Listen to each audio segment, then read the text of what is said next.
What's up, Facebook friends and followers? Captain Lou here. Oh my God, this is my favorite time of year. October through March, right? Fall leading into winter. We just passed a full moon, harvest moon it was called. Things are stirring up. You got the mullet run coming down. You see sharks and tarpon and birds all busting on the shore. We've had beautiful hurricanes out in the open Atlantic pushing epic swells down our coastline. 2, 3, 4, even 5 solid days of surf. We've got a front right now, low pressure, developing right off the coast right now. It's going to be slaying up towards the Carolinas, which is going to produce another swell come Sunday, Monday, Tuesday. We should have a cold front. They're saying upper 60s in the mornings and mid 70s all day for the next couple of days. That's going to be cool, something to look forward to. But most importantly is the mullet run. This is what gets me amped. It got me so inspired. Take my crab trap pods, whatever you call them, off my fence that have been sitting there rotting. Take everything off, strip them down to bare bones, and re-rig them. I got new bungees, new mono, new floats, new wood dowel plug rotaways, and got my plaques on there with my permit numbers on there, all 5 traps, which is legal, FWC.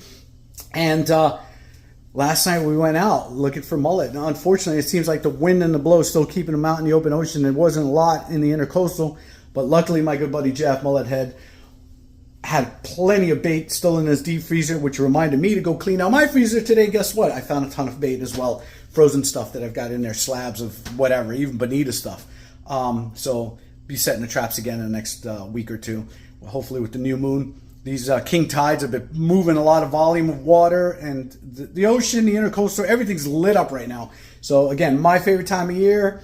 You got Halloween coming up. Kids are getting all amped. My neighbors are amazing. Everybody's starting to decorate. It's just amazing. So what this video is about is my favorite thing to do during the mullet run is go get mullet, cast net them, get the big hog legs, and then shove them into the traps and let them soak.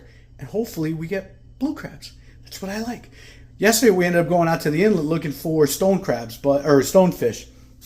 What am I saying? Stone shrimp, right? Like this weird phenomenon, like been growing up here my whole life. Bunch of my buddies, like Cap Mark, nobody's ever heard of like rock shrimp coming in South Florida, and apparently a bunch of my buddies have been getting them. Doug Perez, Mark, a bunch of other guys that I know. Everybody's been getting the rockfish. Unfortunately, my schedule just didn't work out. Whatever. So last time we went, we were hopeful, but hey, we got one rock shrimp. But whatever. We got a couple Florida sweet shrimp that came through and some blue crabs. So this video is all about that, and let me show you. So I cleaned them off, took the top shells off, already seasoned them. I put them in the fridge to get a little firm for about an hour, so they're seasoned. What are they seasoned with? You guys want to know? My #1 go-to, Everglades Heat. I love the line of Everglades seasonings. You guys got to try them out if you never tried them. Most local Publix along the east coast of Florida all have them in stock, and if they don't, ask the manager or just go to another Publix 2 minutes down the street. They usually have them. Second is Tony's Creole seasoning, and then the Badia, right? Psh, you can't go wrong with the Cajun seasoning from Badia. Always, all these ingredients, simple, Publix. And then, of course, the Zatarain's shrimp and crab boil liquid.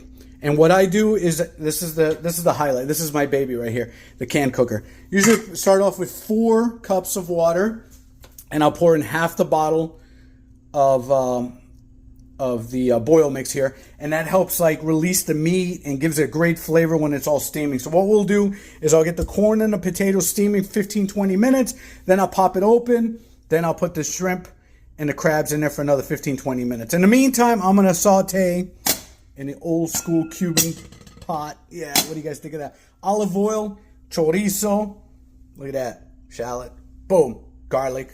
Get that all nice and browned. Once it's browned, my favorite go-to, and Nakari doesn't like this stuff, but I love it.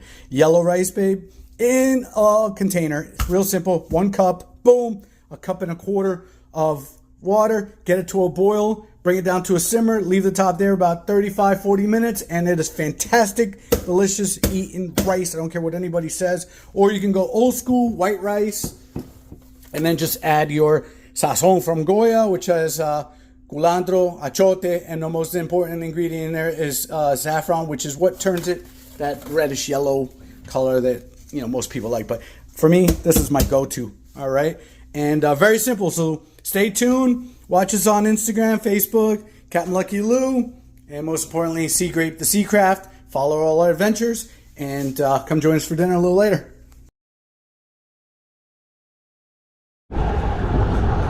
brother, man, baiting the traps. Baiting the traps. Is it here or behind that sport fish? Right here.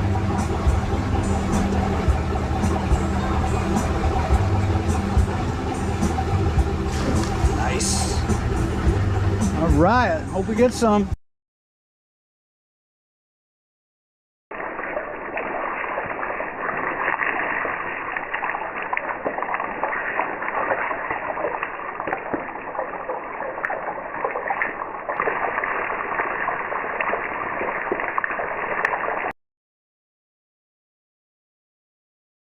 All right, the moment of truth.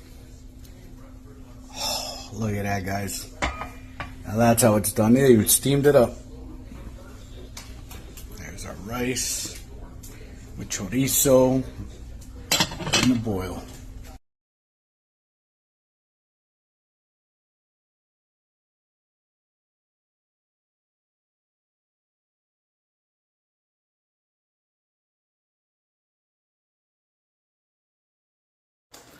Alright guys, so you've never cracked one of these open. Pretty simple, right with a claw. Meat's right there at the joint. You grab the back of a butter knife. And then boom, look at that. Comes right out. Put the shells away.